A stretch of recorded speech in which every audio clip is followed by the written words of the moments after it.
Welcome back to The Fives, everyone. This is episode 7. I'm John Rogers. And I'm Kai Turner.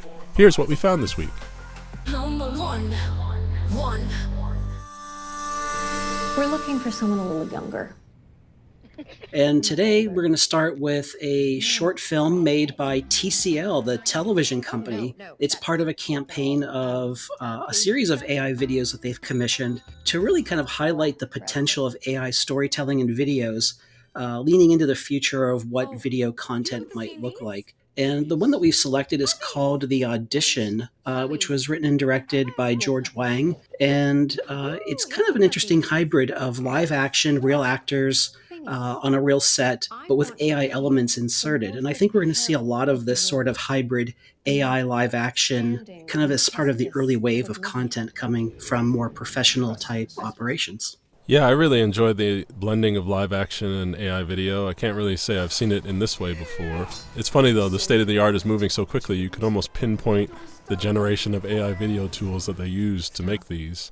But I commend TCL for running a series like this. They seem to be encouraging traditional filmmakers to use AI tools, which we need to see a lot more of. Number two.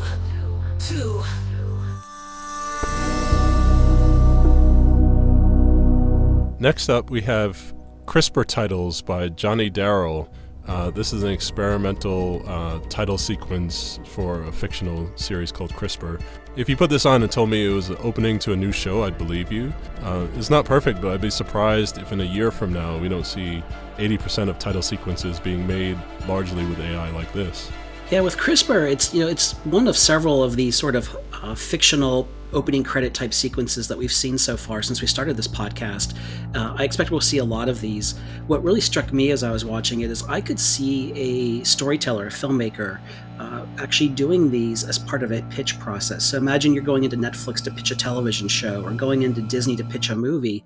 I could see the creative team behind the project commissioning these kinds of sequences to sort of set a vibe or a mood as part of the pitch process.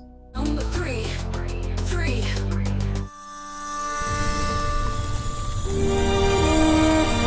Our third video is the first AI Yule log I've ever seen. Now, we're still early in the AI video space, so I imagine there haven't been many opportunities for AI Yule logs before. But this is coming from Secret Level, the same team that recently produced the Coke ads for this year's holiday season. This isn't really a traditional Yule log video to me because they're really playing into this being an active experience, having fun with hallucinations, with the AI content, and leaning into that. When I was watching it, I was actually thinking I would love to see a Yule log set in a tiki bar on a beach in Hawaii. And with AI video, I think that might happen someday soon. Yeah, I remember as a kid, I discovered Yule log on TV, and I didn't know what it was, so I watched it for about 20 minutes waiting for something to happen. And this definitely isn't the traditional Yule log where nothing happens except the fire burning.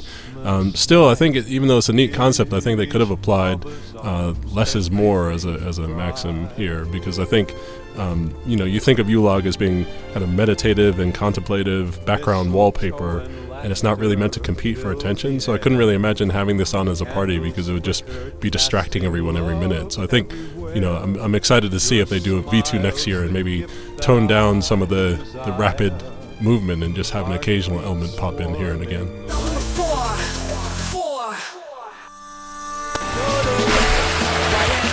Next up, we have America's Funniest AI Home Videos by Darri Thorsteinsson. This is obviously a take on the TV series America's Funniest Home Videos. He calls it an exercise in realism, and a lot of it does look very realistic. I don't know if I agree with the humor in all of the clips. I mean, some of them are more violent than funny, but that's probably true of the original show as well. So maybe his intention was to be satirical and create a parody of the original show as well. Yeah, what Darri has done here, though, is really interesting with his technique.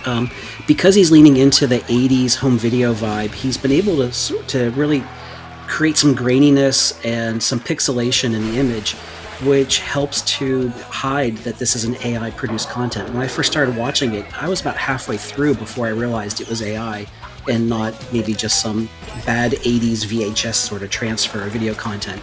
It's a technique I suspect we'll see more of, because it really does get around some of the near-term limitations where AI could be just hyper-real, very HDR-like looking content. Number 5. 5.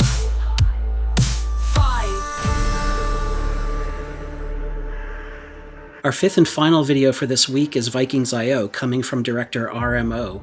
And this is an interesting mashup or remix of different genres of content. In this case, sort of Viking fantasy type content and futuristic alien type being content. I asked actually the filmmakers, I haven't heard back yet, if the similarities to Robota were intentional or if they were inspired by Robota, which is a project from Academy Award winner Douglas Chang. And I really like that this concept is kind of this mashup of genres. It's the kind of genre mashup that really doesn't play well in theaters or on TV, but maybe done with AI, the pricing and the cost can come down where you'll see some of the content like this, because I'm definitely the audience for it. Yeah, these example trailers keep getting better and better. The consistency, the improved lip syncing. I mean, you're not going to fool anyone into thinking this isn't AI, but it sets a new bar. And like everyone likes to say in this field, this is the worst it'll ever be.